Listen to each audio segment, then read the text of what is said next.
All right. Welcome.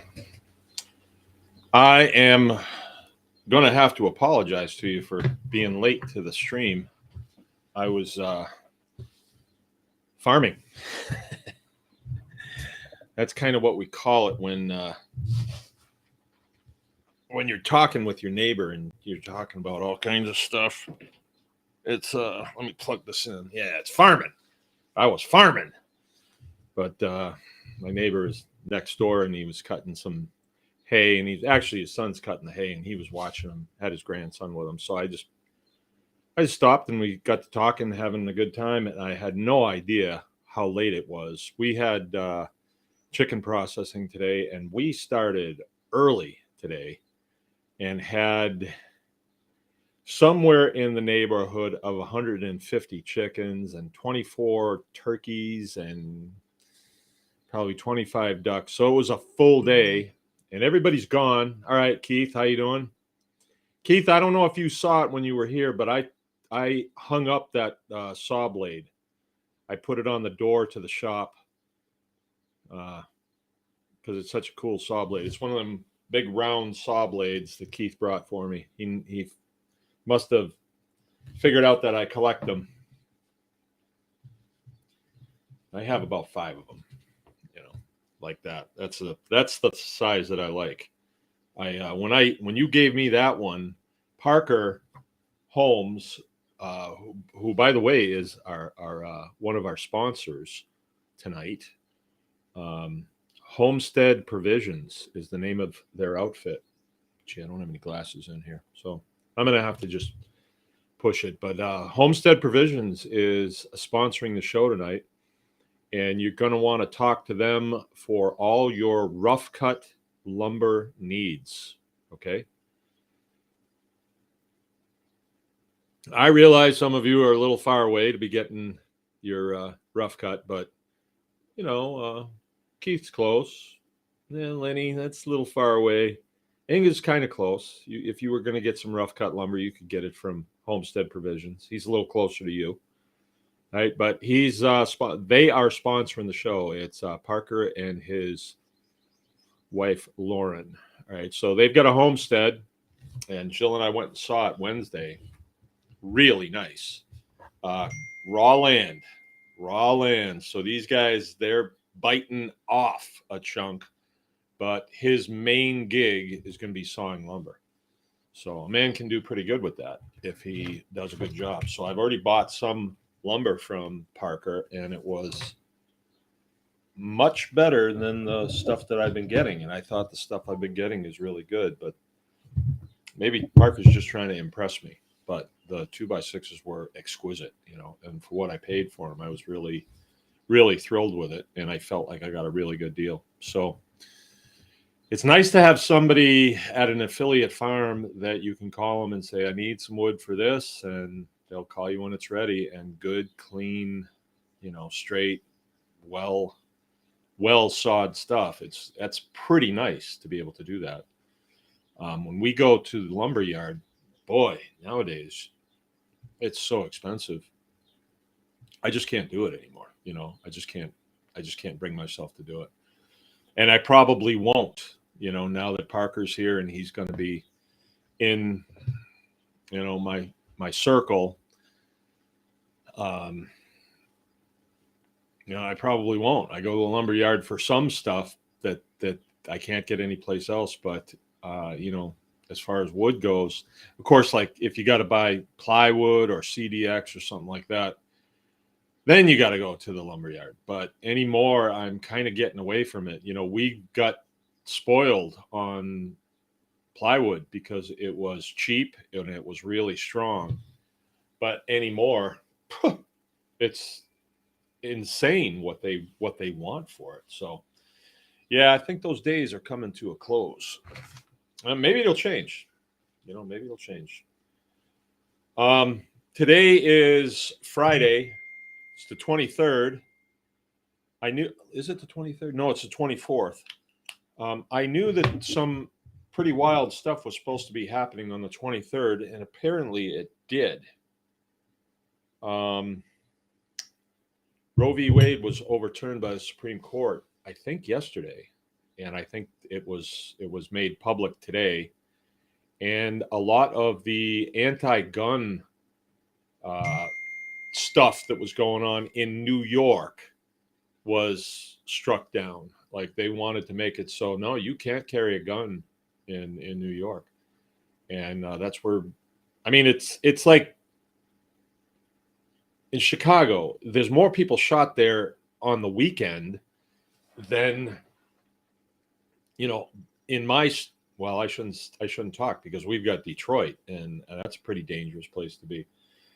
But to make it so law-abiding people can't carry guns is just going to make it worse, right? So I guess I haven't heard a whole lot about either of those two situations, but if it's the way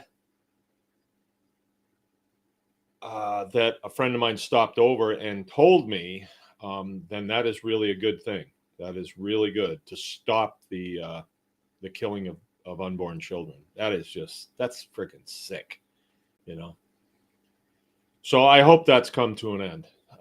Roe v. Wade is a decision that was made that created a federal umbrella that made it legal to kill the unborn, and they sort of took states out of the loop. And I'm in a very blue state, very liberal state, but this state has laws on the books from the 30s that outlaw, the killing of the unborn.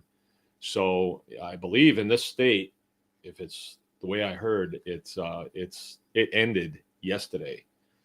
And so I don't know. I just had a really good feeling today, and then I found out about this probably about noontime. A buddy of mine, Gordon, stopped over and he told me, and I don't know. I was just got up and hit it this morning, and I just felt really good. And I'm not sure if my I was just sensing that, and it could be. It could very well be. And I felt like I wanted to, like I was thinking about what my life was like previously to being where I am right now. Like I was in the military for 20 years, and that business is not a good business. I mean, they're very efficient, but the purpose of the military is to kill people and break stuff. That's really what it comes down to. It isn't humanitarian. We do that like when we don't have anything better to do or we want a big PR stunt. But the mission of the military is to kill people and break stuff. And I think it's abused. I think there's a lot of abuse that's on the part of presidents, rogue presidents, and such. And there was a time when I would be sitting doing my work thinking that the component that I'm responsible for here is actually a good thing because we achieve peace through superior firepower. But with a broader outlook on things now, I'm not sure that I would go with that. I'm not sure that I would go with that because we've seen too much. We've seen too much abuse and too much unnecessary death. And so coming out of the military wasn't a snap of the fingers. There's sort of a decompression period. I mean, a lot of guys that are getting out and they have real big problems, they've been in big explosions and getting shot at for days on end, just insane firefights. I never had any of that. But I still did not adjust like you would think that you would, I did not get along with the civilian population, and I didn't care to get along with them, and um, it was a process, right, of getting to where I am now. And I'm not saying that I had any massive problems, but as I thought about it this morning, I got up this morning, and everybody's getting up. We're trying to get motivated, try to get started early so we can get all these chickens done. And then weekend, we're going to swim. It's a hot day. Everything's good. We got a couple of young people helping us, and I was really psyched. And I thought, this is great. This is great. I'm the luckiest guy I know, and I get to do this, to make a living. And I like it. I know a lot of people who hate their jobs. I never hated too many of my jobs when I was in the Air Force. There was a couple of places I worked that I didn't care for very much. I couldn't say that I hated it. There was always a part of it that was kind of fun. But I know people that hate their jobs, and they don't have a lot of mobility. They're kind of stuck with it. And I'm doing a job today that is like, I still have, my shirt is quite bloody. What is that right there? Oh, it's just a shadow. Look like a bumblebee. And I'm sweaty. I'm a sweaty mess. I got blood all over my legs and manure down the back of my pants and stuff. Not from me, but from the chickens that I was killing today. But I feel great. I had a really good day. And as I was working this morning, I thought, yeah, you're having a good time, acknowledge it. And once you acknowledge it, you say, well, why am I having a good time? What's different today? Got a good night's sleep last night. Is that it? No, I don't think so. I don't think that's it. It's a choice. I've chosen to remain optimistic about my life and my farm and this ministry, I guess. There was a time when I did not want to say that. I did not want to call it that, but it is like we associate ministry with a religious conviction, and I'm not coming at it from that point of view. I'm just to steal words from Owen Benjamin. They're not his words, but he puts them together. He says, we aspire to the good, the true, and the beautiful. And what I was doing before for the military was the killing business. It was, let's make sure that this equipment works really good, so when we drop bombs, that it does a really good job. And I'm not into that anymore. I just don't see how that could be. And for a long time, I felt kind of bad about it. But you make choices, and so I've chosen to get away from that. Of course, a lot of guys, GIs, they'll do 20 years, and then they'll go to work for a contractor right after doing the same job, or pretty much the same job. I didn't want to do that. I had enough of the killing business. And there's workplace problems because you got a bunch of alphas running around, and the Air Force is going through this thing where you have to treat everybody nice, and you got to say that oh, isn't it nice that you like to whatever. But I was never into that, so I don't have to do any of that now, and I can focus on my job, and I can focus on the people that want to do what I want to do. So when you enunciate that, then all of a sudden the part of your brain that does the figuring, it just figures it out, and all of a sudden you got a solution in front of you on how to do something. I'm going to give you an example of that. And this is the direction that I want to go with this. I talked to you last week about the list that I'm going to have up here of affiliate farms. Unfortunately, it's very busy this time of the year, so I haven't quite got that done. But it's okay that I haven't, because I needed to fill in. There's a few blanks here and there, and I wasn't exactly sure how to fill them in, but I think I got it figured out, or some of it. The tribe has a lot of different people in it. Most of the people that are in, I do not know personally. The people that I do know personally would be around 25 people. I did a rough count, and that I know personally, 25. And we have never talked in the tribe about honesty and integrity and things like that. We just haven't. I think it kind of goes with the territory. I mean, you can't cheat Mother Nature, not for long, And when if you're doing it, you know. And there's never really been a spirit amongst us in the tribe of one-upsmanship. It just hasn't been there. One-upsmanship meaning, I will stand up on your dead body just to look a little higher over the fence. There hasn't been that. It's been fellowship and brotherhood. And if you don't know how to do this, and I do, I will stop what I'm doing to show you how to do it. It's that important to me that you know how to do these functions. And it's worked out pretty good.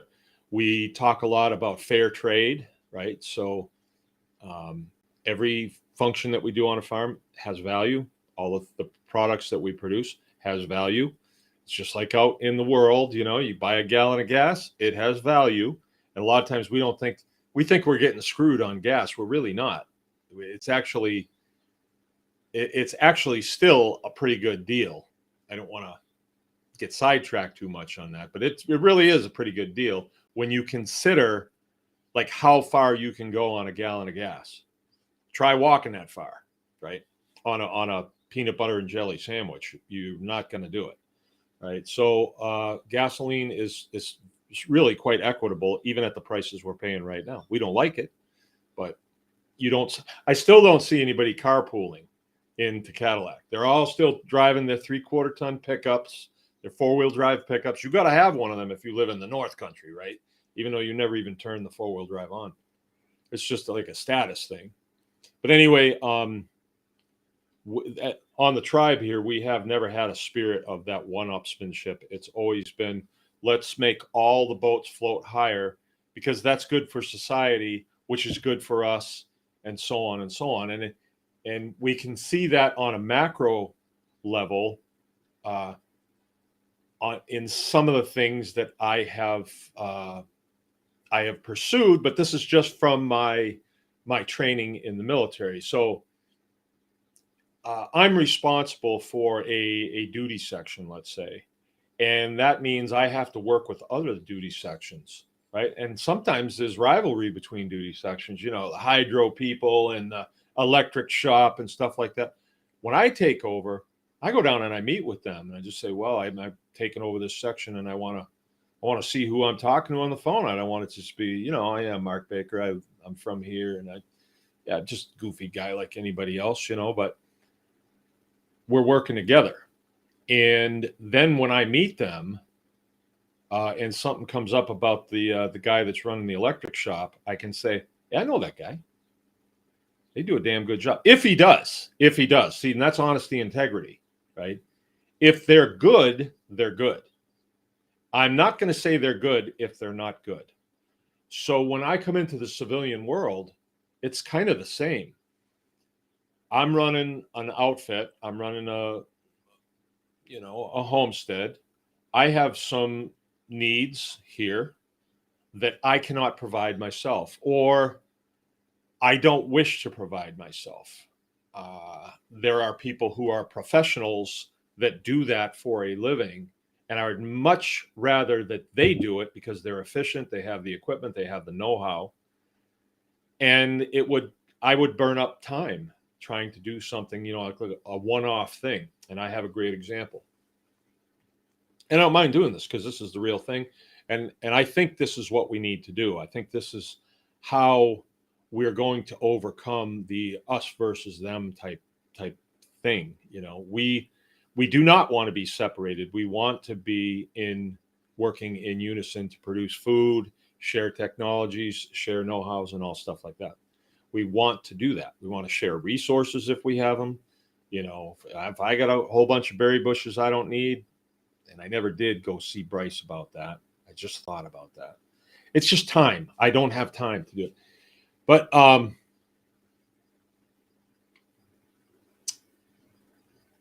earlier in the week, I swung in to Spears Automotive. I've talked to you guys about Spears Automotive.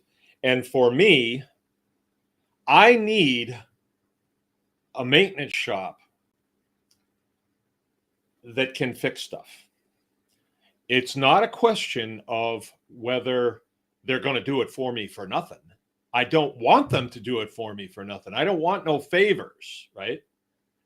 I want them to be able to fix the stuff that I use, period. Whatever it takes, whatever it takes. We have moved away from there because automotive has become more and more. Boy, you should see these new cars. Wow. When you take them apart, you don't even want to drive those things. There's nothing to them. And they're kind of designed to be sort of a throwaway type deal. Like the engines get so many miles, and that's it. They're not like you can keep them going like the cars from yesteryear.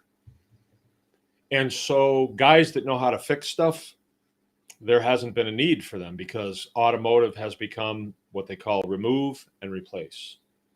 You see some really nice looking cars at the junkyard. Oh, it doesn't run anymore. Well, can you fix it? No, there's nobody who knows how to fix it. But from where I am at, coming out of the military, seeing what I've seen, the airplanes I was working on, the last one I worked on was B-52, and they were built in the 50s. And they're going to fly them out to 2030. They're still going to build spare parts, I think, till 2030. So it doesn't matter really the age of it. Is it still able to do the job? Well, it's just a compilation of components. If this component fails, put a new one on, right? I was stationed in the Philippines for a little while, and they're still driving Jeeps from World War II. Yeah, they fix them. You know why they fix them? Because nobody imports cars over there. No. So they're driving the cars that were left there during World War II, Jeeps. And the bigger Jeeps, like the M37s, they called them back then. You see them everywhere. Jeepneys, they call them. And I rode in a lot of them. And it really impressed me that, hey, we give up on equipment way too soon. A lot of the C-130s that we rode around in, they were old planes. They're Vietnam era planes. But they just put new engines on them, new avionics in them, repair them, put new landing gears in them, all that stuff. Well, to run an operation like I'm running, if I want to run it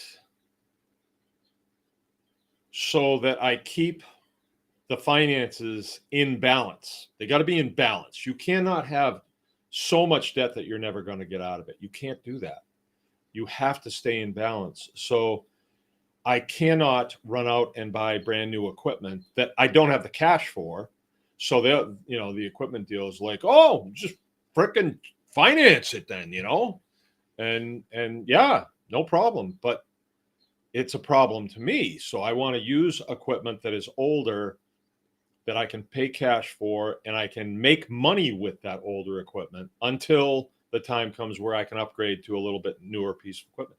And then sometimes I kind of wonder if I will, because some of the newer stuff is just, it's cheesy, it's chintzy. So I don't know about that. But anyway, we need somebody in the automotive business that is going to be here, right? So Spears Automotive, I've talked to you guys about Spears Automotive before. They're in Cadillac. I met the guy because he brought chickens here.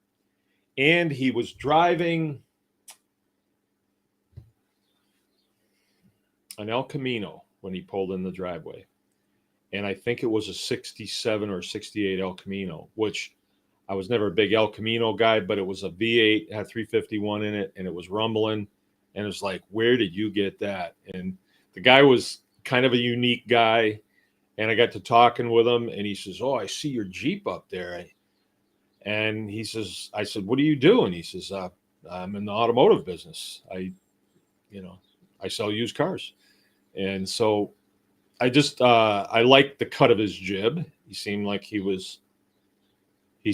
had integrity to me, and uh, it sounded like he'd been through some life experience and landed in a place and was really making a go of what he wanted to do. And I got along with him real good. And I don't know anybody else in that business. I mean, everybody has come and gone. We've looked for people to do that, but and tried a lot of different garages, but just really haven't found anybody that could actually fix stuff. I mean, really fix stuff. And so I bought a car from them, and he's like, "Hey, bring it in. We'll change the oil, look it over before you go." They fixed a bunch of stuff on it before we went. Drove the car out to Texas, brought it back. "Hey, let us look it over again." So I'm feeling like they are the real thing. Spears Automotive is the real thing. They have 2 technicians working for them, and both of the guys, when you talk to them, they're looking you right in the eye. They're not hiding anything, and they talk cars. That's what they do. And they're both, probably mid 30s, I suppose, maybe, yeah, mid 30s, I'd say. And been in automotive their whole life. And they've got a nice, clean shop, 3-car stalls, 3-car garage. And John is the owner, and he is selling cars. He's selling cars. I'm seeing it all the time. So-and-so just drove out with this car, so-and-so. And I'm figuring that each one of those transactions was the same as a transaction that I had with him. So he's selling a lot of cars. They got a good maintenance facility there, because you have to. You sell somebody a car, something goes wrong. Hey, we want to get that fixed, or our name is doo-doo. And so I'm watching this, and it's like, hey, these guys are on it. And they're only going to get better, in time. So it's like, I want to make sure that they are here, right? Because I have kids that have cars, and I really am not in a position to know what's going on with, a 2004 BMW. I've been out of it for so long, and it's not my thing. I don't really even want to do it. I like driving them, but I don't want to work on them. I just don't want to work on them anymore. I don't mind working on my Jeep a little bit, but so in the business that I'm in, I meet a lot of people, and it just so happens somebody will say, "Oh man, I need a car," and I'll say, "This is the guy you want to talk to."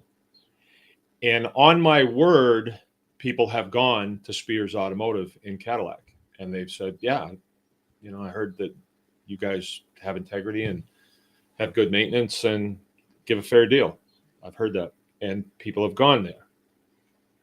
And I've sent my kids there. The BMW has gone there and had a transmission problem, and Aaron fixed it.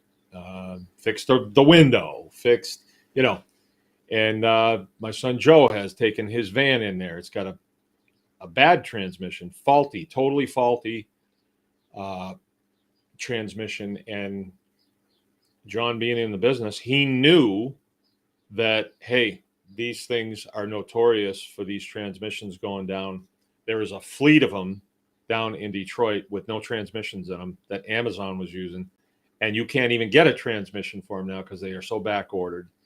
And so he was able to give us the straight poop. It was bad, but he was able to give us the straight poop. Otherwise, you got to go to a transmission shop, and you have no idea what they're doing. We don't know transmissions like we probably ought to, I suppose. But And but we felt comfortable with what he said, and he was able to take it to a transmission shop and say, "Would you rebuild this?" And did it, reasonably, very reasonable. And so it's not hard for me to say, yeah, I'm giving that guy a favorable referral. It's not hard because it's been good. Perfect? No, no. I'm not going to tell you that.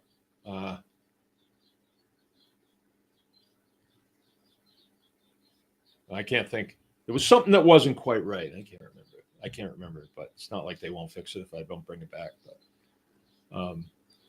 no, I don't want to say perfect, but still look you right in the eye and say, we did this, this, and this. Looks like it's going to be good. But they're going to be there, and I want them to be there. I don't want them going anyplace. So it behooves me to send them people. And I'm only sending them people that are going to, I'm not going to send them whiners. We know people that you could give them, $100 bill and they'd say, well, it's been used, it's not a brand new one. I don't do business with them. We just stay away from them. Oh, bye. Not going to do it. We just don't do it because it drags you down.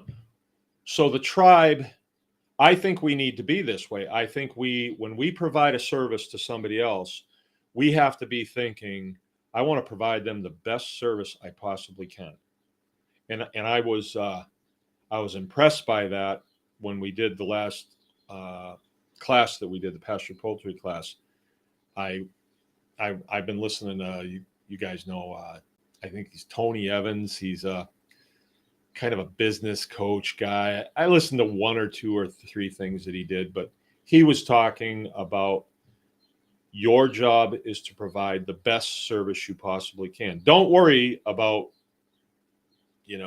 a period left out or forgetting to cross an I or a dot a T or something like. Don't worry about that. Just provide the best service that you can.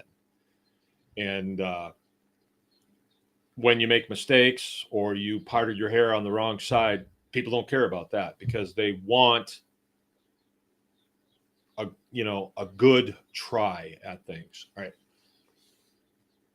So what does that do for that business if I'm sending people that I believe are people that you want to do business with? What does that do to their business? That cuts out a lot of the riffraff. They don't have to do business with the riffraff. So, you get one whiner and they can take half a day of your time. And you just prefer not to do that. So, yeah, this is what the tribe should be. We should be doing business amongst ourselves. And I don't believe in tearing other businesses down. But, if they don't do a good job, then I'm just not going to refer them. I just won't. And maybe later on they get better at something and then you refer them. You say, oh, yeah, well, I guess they're doing a good job. And I know that I do the best I can. I'm doing the best I can. I mean, I never give it half. I always give it 100%. A lot of times I have to kick myself later in the day, like, just keep going, don't give up now, But I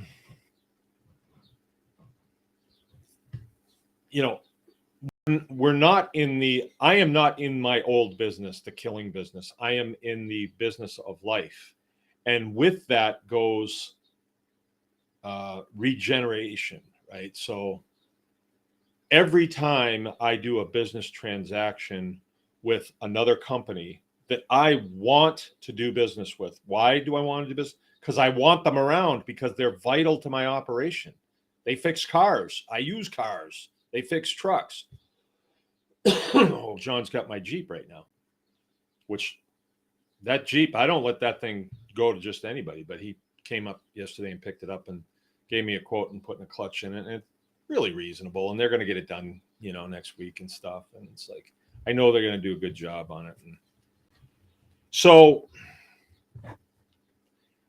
that the killing business does not include the good, the true, and the beautiful.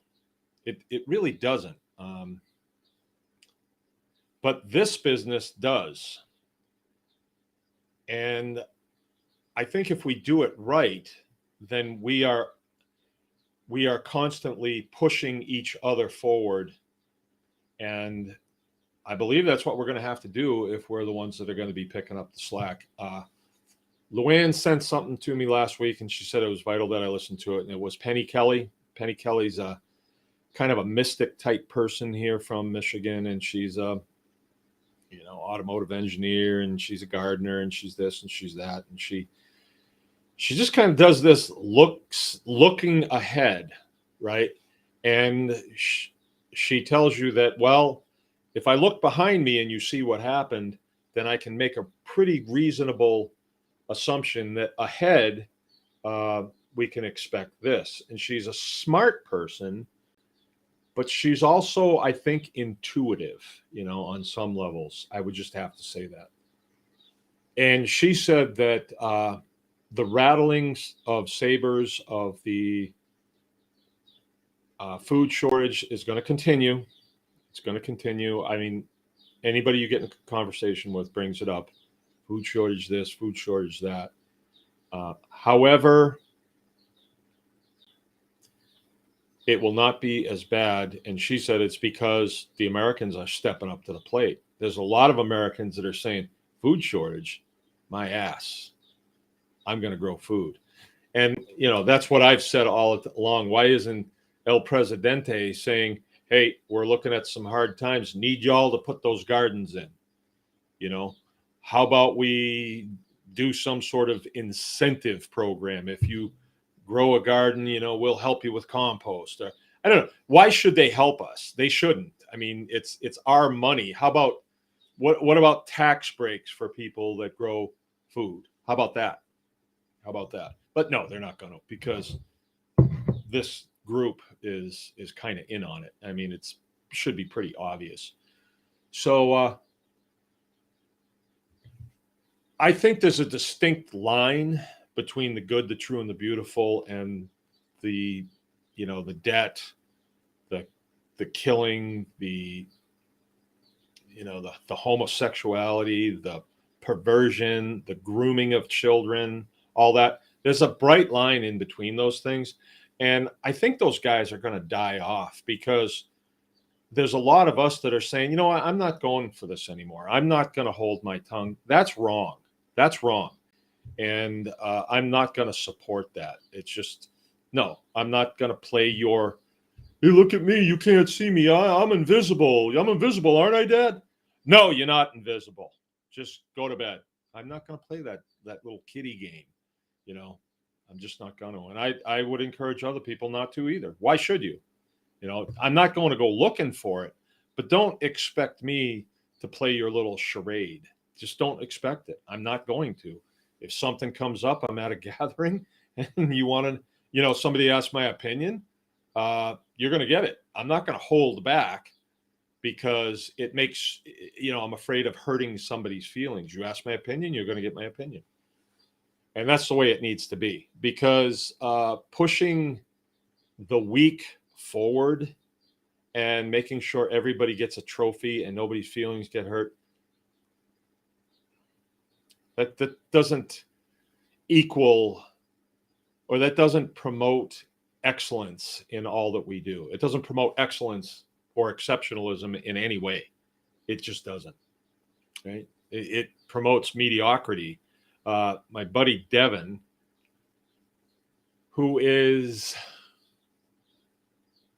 in his class, he's in his early 20s. He's in the running for probably one of the top slots in whatever he chooses to do.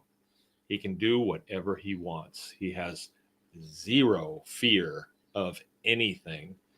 And he's technically very savvy, and there's nothing that he can't understand if he wants to understand it. He says and you're going to have to excuse my language here, but it makes a lot of sense. He said that there is what he calls the dipshit factor going on in our country right now. Like where you could call into work and say, I have the sniffles. I better stay home and isolate, and wait for a check to come in the mail. That made people who were striving for excellence or were in a peer pressure situation where if you don't show up for work, you're going to get fired. Now you can't fire them because they had the sniffles, so you can't fire them. And so because of that factor, a lot of institutions are very nominal. If you need something done, it is very nominal service, prone to big catastrophes. And I think this is just a temporary thing because as a lot of as the Great Awakening progresses and the reins of power wind up in the hands of people who are looking for the good, the true, and the beautiful, not the corrupt and not the bought off and not the criminal parasite class. I think that they're a dying breed. Honestly, I think America's coming back to, you're going to have to, if you perform, you can excel. But if you just work for some agency and, climb the ladder, that's not going to do it anymore. I think a lot of these agencies need to go bye-bye. I really do. Like here we are in a food shortage. Where the hell is the Department of Agriculture? But if I was the governor, I would be putting my finger in every one of their belly buttons and saying, what's the solution here? I don't know. You're fired. You're out of here. What's the solution? Racism? You're fired. What's the solution? Global warming. We've got to stop burning fossil fuels. You're fired. I want a solution. We need people. We have people who are going to need food. What is your solution? And if they're too dumb to come up with, we need to grow food, then fire them. Get people in there in the Department of Agriculture that can track where we are as a state. And if we need to make an adjustment here, we do it. If we need to make an adjustment, but the people of this state eat first. And then you can do your exports or whatever, That's not happening. That is not happening. So you can see that our government is really not in the business of helping to go, we supposedly elected them. We know we didn't because it was all Dominion voting systems in Michigan. So we know that these people were selected, not elected. And why were they selected and by who and what is their agenda? I think we're seeing the agenda, and it is not, to make sure that we have 3 squares a day. It's just they're not doing that. Anyway, we all know that, and because we've stepped up, the Americans have stepped up. There's a lot of food production that's happening, and we will make it through it. And when we get through the other side, then we will probably have the infrastructure that we need to feed everybody. And forget this, this staying home stuff. Y'all need to get to work. I mean, that's humanity. You need to work, and there should be there's jobs for everybody. We just got to do away with this, giving people this free checks in the middle. But anyway, today is open line, and I've been yakking for 8:58. I have been yakking. It's open line, and so we want to hear what you guys have to say. We want to hear if there's any questions. I'll go a little bit longer because I've been running my mouth. And I'd love to hear some input as far as what I talked about last night. I mean, you want food freedom. What are you willing to do for it? Are you going to let some, parasite tell you what to do? I mean, are you an American or not? I mean, do you live on private property? Are you doing a process that they can regulate on your property? No. Why do you listen to what they say?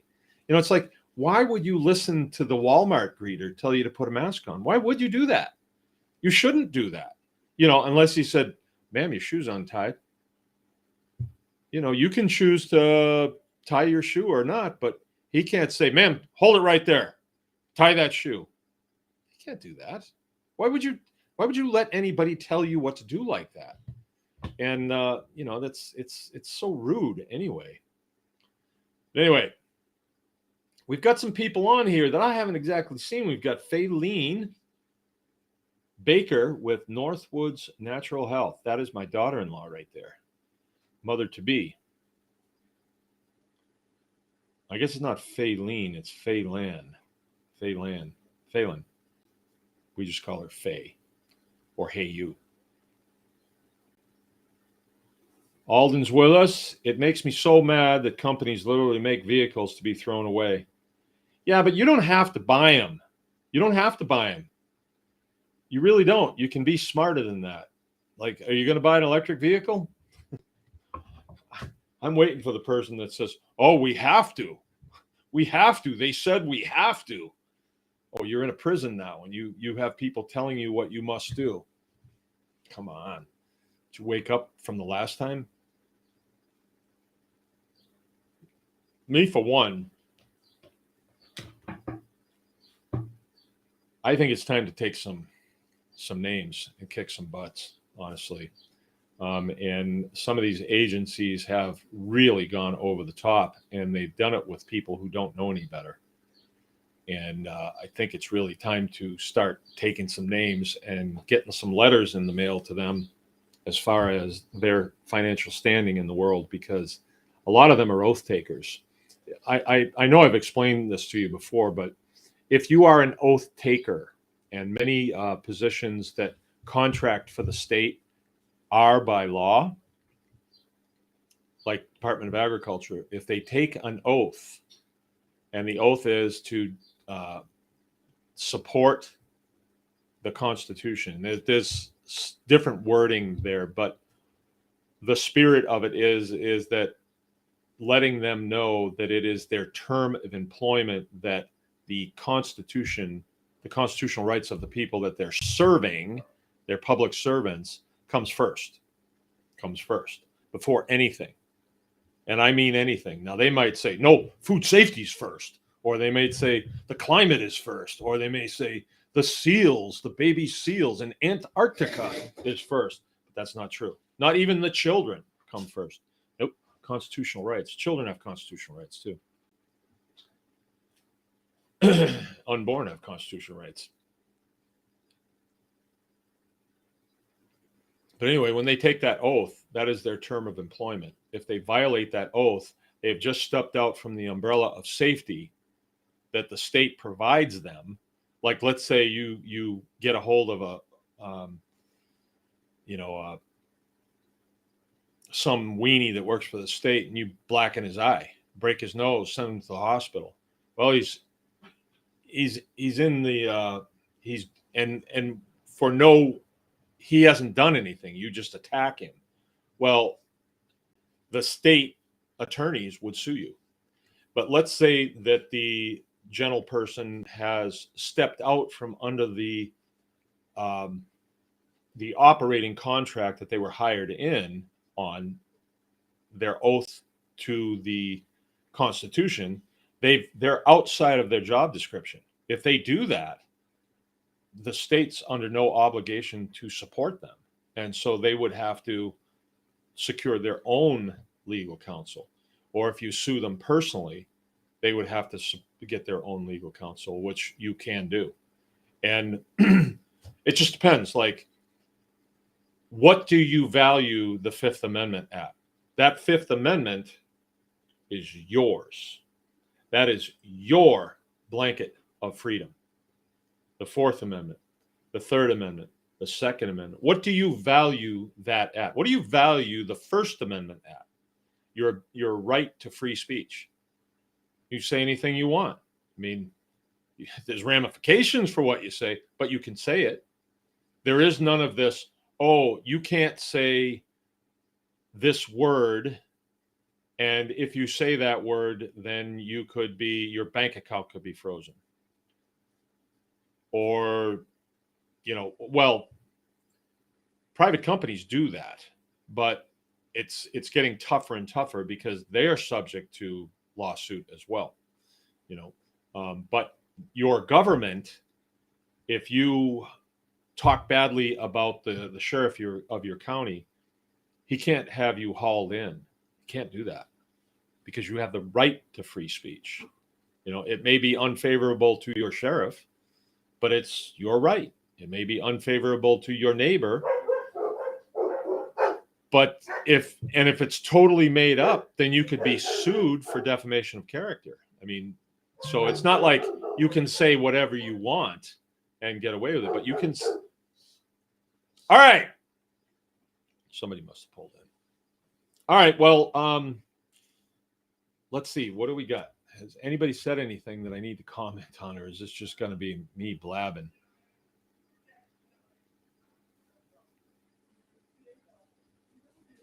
Okay, Inga's saying it's up to you only to navigate your vessel to any destination you want. Plan the course through still or troubled waters, knowing every cause has an effect. Well, I like that. You can definitely court your own course. If you want to be optimistic and positive, you can be. If you want to be pessimistic and negative, well, you can do that too. But it doesn't result in good things when you are pessimistic. It never does, because it's like a self-fulfilling prophecy in a way. Inga's saying people truly have stopped thinking for themselves. In a RVW post, there were people backing up abortions because the economy was bad. I couldn't believe it. Yeah, but empty barrels make the most noise. And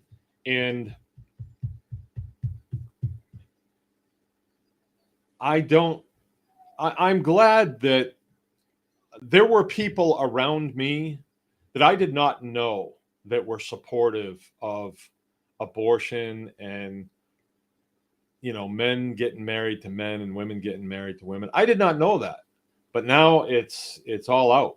It's all out in the open, and I'm pretty transparent about where I'm at. I've said many times, killing babies is never a good thing. They put this argument in about rape and incest. Okay, rape and incest, bad things, right? But let's say an innocent child is conceived of a violent rape. It doesn't take anything away, about how bad the rape was. It's still a horrible thing. But then to kill that child, the child didn't do the rape.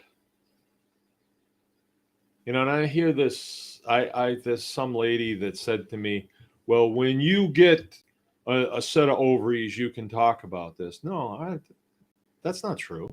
That's not true. I can give an opinion on this. You know why? Because of the First Amendment.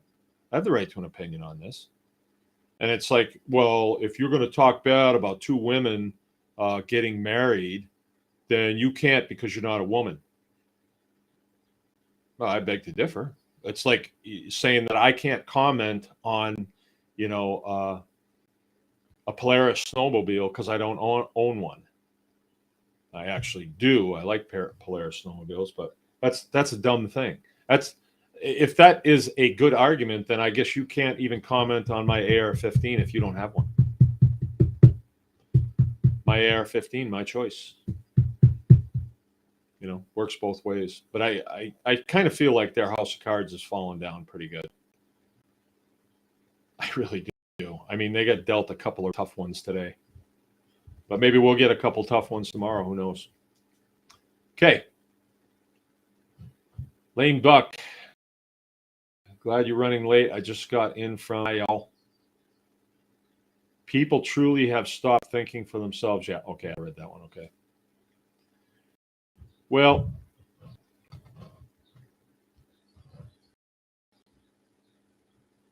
I'm I guess what I'm saying here is we are set by what I'm saying we need to set ourselves aside from tribe needs to be set aside from the ugliness of I don't know, industrial agriculture. It only got that way because of greed, right? And it was not necessarily greed on the part of the individual farmers. It was, none of it was a good idea, but nobody would say this ain't a good idea. It's like World War II. None of that was a good idea, but there was nobody to really put the brakes on and say, this is not good. Torpedoing ocean liners full of people just because they're from a different country, that's not a good idea. That's a bad idea. And then, well, you torpedoed ours, so we torpedo yours. You did this, and so we're going to drop a nuclear bomb on you. None of it was a good idea. Those Japanese people, they're probably, I live there. They're nice people. They're all nice people. Like, I didn't want to hurt any of them. And I don't think that they really wanted to hurt us. It was just evil people have been in charge, and they start wars, and they start all this fighting and stuff. And I don't think we need to be that way. And I know I'm not going to be that way. And my circle isn't that way, but I'm hoping that this tribe can grab a hold of the beauty, the beautiful, the good, the true, and the beautiful in all that we do, and grasp that and promote that, and pass it on. Not only pass on your skills that you're learning through Anyone Can Farm, but also the good, true, beautiful fellowship, helping each other, and all that, that touchy-feely stuff. But we really need to do that. You treat your kids that way, don't you? You treat your friends that way. Why wouldn't we treat people that we don't know that way? We need to do that. We need to do that. I'm doing it, and I'm not just preaching something and not doing it. I am doing it. I had a thing happen yesterday. I'll share it with you.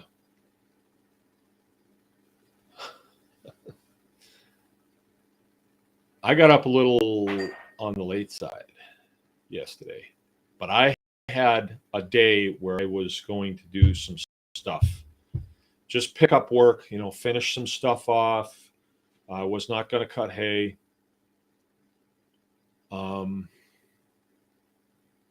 And about 9 o'clock, when I'm heading out to go to it, Jill says, "Oh, remember, so-and-so's stopping over with her friend, and she wants you to show her the farm and talk to them about raw milk." And I was like, okay. And then I remembered that this is the same gal that last week I was maxed out, and I get a phone call from Jill saying, so-and-so is going to come over. They want to show you their new baby. And I even said to her, I don't care about their new baby. I have hay to cut. I have things that I'm doing. Da-da-da-da-da. I went on and on and on. But then in the end, I said, okay, I'll do it. Hung up. And then when they showed up, put a smile on my face, shook hands, hi, looked around. They got some milk. They got some bones. And then Dad handed me this baby, 6-week-old baby. I got this baby. I'm sweaty and everything, but he hands its baby to me. And that changed everything. These people wanted me to see their baby. They wanted to hand me their baby, right? So I remembered that. And I felt really bad about going off on Jill. Like, I don't want to see their baby. It's like, I'm too mature to be, I've got important things to do, But what else is more important than our brothers and sisters? What else is more important, really? Oh, I got to get my hay in? Not really. And so those are the people that came. And it's, after I got done crushing a coffee cup, I was like, this is important. I need to do this. And so it was. And a lot of ground got covered. These people are in their mid-20s. And it is surprising. This world, for as much information as is at our fingertips, a lot has been kept from these people. I mean, a lot has been kept from these people. And I don't know how they do it. I think maybe it's sort of like you spend too much time looking at Facebook or whatever to learn real things, you know. I don't know. I do it too. But my Facebook is kind of educational sometimes. You got to know what's going on with Prince Harry and Meghan and all them. You got to know. And Camilla. And you got to know all that stuff. I'm just being funny. I don't know anything about those people. But I totally disregard that stuff. It has no bearing on what I'm doing. So when that ended, and it didn't end for a long time, it ended like about lunchtime plus 30. I was exhausted, but I thought, no, that was a good thing to do. That was a good thing to do, and I got to hold that baby again. So, yeah, the good, the true, and the beautiful, and then the other, everything else fills in. You know, have a good life doing that.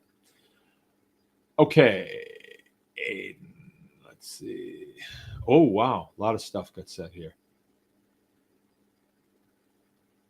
Okay, Aiden, what would be the best way for a young person to get a small chunk of land, work to buy or lease? I would say I was a young person one time and I got a chunk of land, but it was a small chunk of land. And then I sold that chunk of land. It was a house in town. And I made some money on it. And I used that money as a down payment on the next place. And that place was 13 acres. It was out in the country. And I just barely squeaked by, was able to buy that land. Had a double wide trailer on it that had been fixed up to look like a house, but it was still a double wide. A garage and a barn. The farmhouse had burned down many years ago. And me and Jill threw everything we had at that place. We spent a lot of time working there and raising kids there. And it wasn't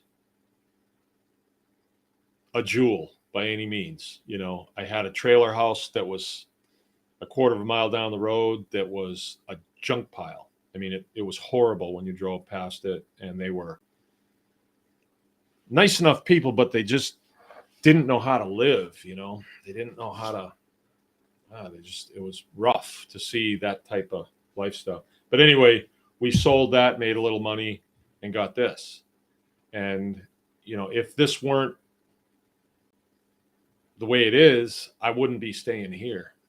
I would be looking for the next one. So if you get a property and it's not what you want, but it's what you can afford, and then you increase it, you make it better, then you put it on the market, sell it for the increase that you need, and apply that to your next property.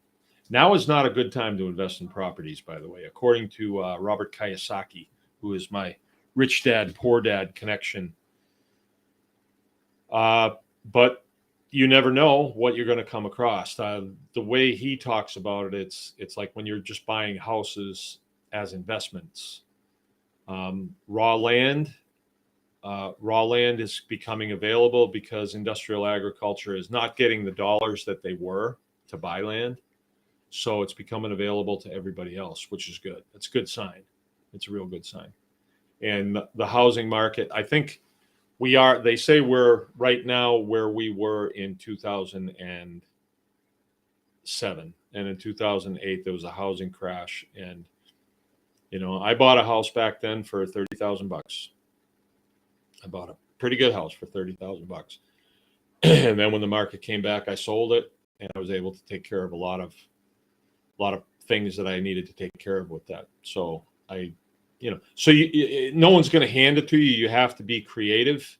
You have to be on the prowl. And, you know, a good way to enter into some sort of dialogue with older folks is if you see a farm and you can surmise that mom and dad are still living there, but no one's farming it, like the kids moved to the city and all this stuff. Hey, you could try. And you could say, you got some nice grass out there. I'd be willing to fence it if you'd let me put some cattle, let me prove myself to you. And maybe they'd like to see some swishing tails out there. And if you do a really good job, there's a good chance that they may give you first bite on it when they get ready to go to town or whatever. So that's a way to do it too. Parker just got a really smoking deal on the property that he got. And there was one place on it that when I stood there and I looked at it, I was just like, oh, I'm getting weak in the knees. It looks so nice. Just so nice. It was just really nice. It was not like our place that it was cleared, but still very nice piece of property to start with. Okay. Inga says, I wouldn't lease unless you know the person leasing is very well. Yeah. I don't know too much about that, but a lot of times a lease can turn into a lease to own. So, okay. Aiden says, I'm currently on parents' property, 430 acres in northern Victoria, but I have decided not to join the operation. Oh, my dream is to move to the United States of America and own a property. You must have your reasons. Northern Victoria, huh? Huh. You must have your reasons. I wonder how old Aiden is. That would be interesting to know. Are you making a bad decision? Does your dad want you to do that? Would he like to have you on board? Because that's a big step. Okay, Justin's, do you ever offer any salt or minerals to your pigs on pasture? I made a video about that. You can get mineral by the bag, and it's a very diverse mineral. If you had no pigs out there, you could offer it to your microorganisms that are, okay, 22. Wow. Maybe you ought to think about that, man. There's a principle known as generational wealth. And, like my kids have an even stake in this farm operation, right? So we're building generational wealth for them. So Freeform Friday, I like it. Yeah. How you doing, Andy? Yeah, so if let's say that you put together some feed for your pigs and you just throw in some mineral in it, if they don't need it, it'll go through them. Salt and mineral. Salt is a mineral. Usually mineral bags, you can get it, it's cheap. And then it becomes part of the ecosystem out there. So it's not like it's going anywhere. It's there. So it's a good idea to do. Real good idea to do. You just mix it in with their feed and they'll get it, whether they need it or not. With cattle, we usually just put it out in a barrel, and they'll lick it what they need. And they're doing the same thing too. It'll pass through them and they'll put it out in the field as well. All right. 9:22. Anybody else got anything? I haven't even eaten yet. It has been a going day. And I'm still a happy guy. Look, I'm going to cut out of here. I'm going to put my swimming trunks on. I'm going in that pool and cooling off, rinsing all this guck off of me. And then tomorrow I got some things I got to do. I finished up my Generation 6 chicken tractor today, and somebody should be buying me a steak dinner is all I can say, right? This is the pièce de résistance, as we say in French. And I'm not French. Pièce de résistance. It is really, really good. I put the tarp on it and I stretched it down. Oh man, this thing is nice. Next thing I'm going to do tomorrow, I'll put a strap on the front and the back. I'm going to put my scale on it and I'm going to pick it up with the tractor because I want to know what it weighs. And then I'm going to do a data sheet on it. So I'm going to know how many 2-foot pieces to cut, how many 4-foot pieces to cut, how many 10s, how many 12s. I'm going to get it all listed down. And I think Joe's going to make like a video book. That's what I'm hearing. And you guys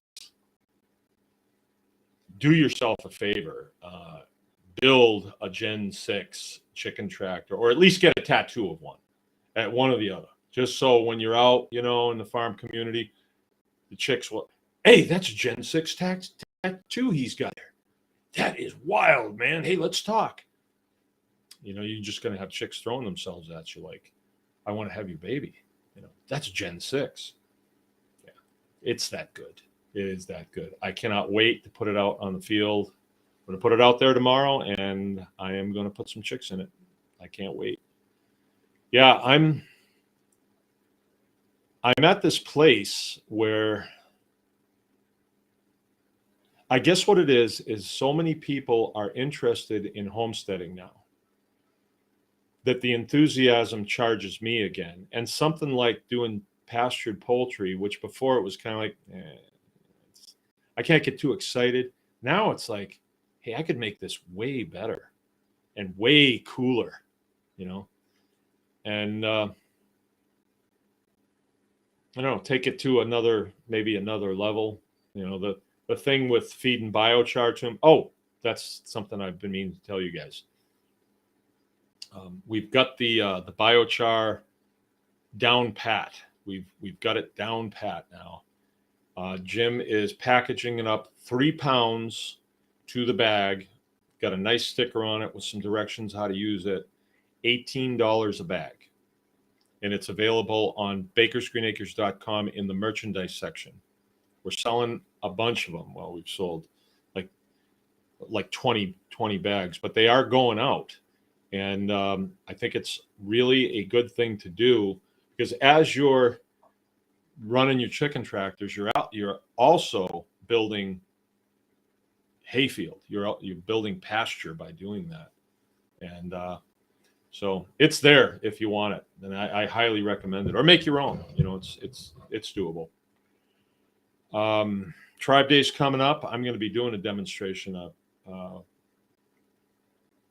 biochar demonstration. Going to do a burn, so I'll probably kick it off in the morning, so it's really going heavy, and then we'll be able to open it back up before people leave and pull it up and inspect it. Maybe I will start it the night before, just so it's. I don't know. It's pretty impressive to see it burn, though. And I only have one. It's too bad. But I'll figure out what I'm going to do. But I hope, Andy, I hope you're coming. It's a mere 900 miles, and you should be able to just get away for a little bit. Just run up here. Luann's with us. Luann will be here for Tribe Day, I'm sure. Luann, I mentioned you earlier. I did listen to Penny Kelly, but the last 2 things you sent me, I couldn't see. I couldn't see because they're on Telegram, and I go to there and they want a password, and I don't know what the password is. So I just can't do it. And I ask people around here, what's the password? They don't know. So if I don't know it, I don't know how I'm supposed to get in. I don't get that, you know, and I have enough to do. But if you could send it to me like just the regular way, then I can see it. Or when you're here, show me how it works, and then I'll do it. All right, Justin Z is going to be with us. Tickled pink about the Tribe Day. Oh, Justin, my Jeep went into the shop yesterday to get a tune-up and a new clutch. So Mrs. Justin will get a ride. I will just say, I heard you really like Jeeps, so I'm going to give you a personal ride around in it. Okay, Andy, I get it. I didn't really think you were coming. You need to be doing a tribe in Greenbow. Why not? You do your own. And then maybe someday when me and Jill retire from this, we'll be running down there to yours. And just somebody else will do it here. Justin will do it here. No, Justin will be doing it in Dundee. There probably won't be one here. There'll be one down in at Dion's place or down over at the cleric's place.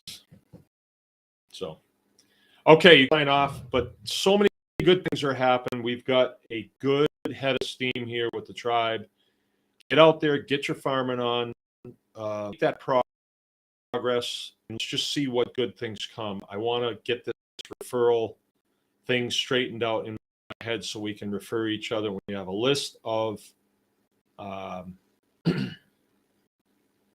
farms, locations, services that they offer. I want to have that. I want to have my own list, right? So that when something comes up in Dundee, we can direct people to, Justin's place, or things come up in Greenbow, Alabama, it can be over at Andy's place. All right, I'm going to get going. You guys have a good weekend. Stay cool. It's supposed to be hot this weekend. All right, see you on Monday.